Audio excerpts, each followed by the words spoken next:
ነገ የጸሎተ ሐሙስ ጉልባን የምትበሉ ሰዎች ለምንድነው ጉልባን የምንበላው? የጸሎተ ሐሙስ ቀን ምሳሌው ምስጢሩ ምንድነው?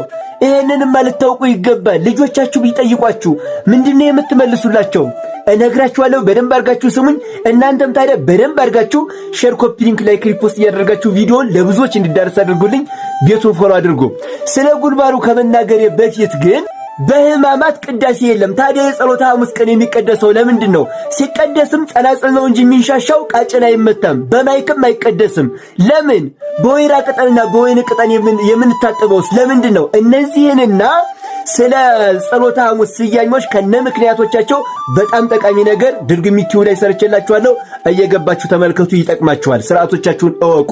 እናም በጸሎተ ሐሙስ ቀን ጉልባን ለምንድን ነው የምንበላው ስንል የእስራኤላውያንን ጉዞ ለማስታወስ ነው። እስራኤላውያን ከምድረ ግብጽ ሲወጡ በጣም እየተጣደፉ ስለወጡ ማለት ነው የወካ ነገር ለመብላት ጊዜ የላቸው ነበር እና የሚበሉት ንፍሮ እየቀቀሉ ምናምን ነበርና ይህንን እየቀቀሉ ይበሉ ስለነበረ የነሱን ጉዞ ለማስታወስ ከነሱ የመጣ ትውፊት ነው። እኛም ጉልባን የምንበላው ነገ የጸሎተ ሐሙስ። ምስጢሩ ግን ይሄ ጉልባን እንደምታዩት የተከካና ገለባው ከላው ላይ የለቀቀ ባዶ ገላውን ነው ይሄ ጉልባን። እናም የምስጢሩ ክርስቶስ በመስቀል ላይ ሲሰቀል እርቃኑን የመሰቀሉ ምሳሌ ነው። እርቃንህን ተሰቅለህ ነው ያዳንከን ለማለት ነው ጉልባን የምንበላው። እንደዚሁም ይሄ ጉልባን ጨው በዛ ይልበታል። በጨው ደግሞ ውሃ የሚያስጠማ ነው። በመስቀል ላይ ተጠማሁ የማለቱ ምሳሌ ነው። ስለዚህ ጉልባን የምንበላው በዚህ ምሳሌ ነው ማለት ነው።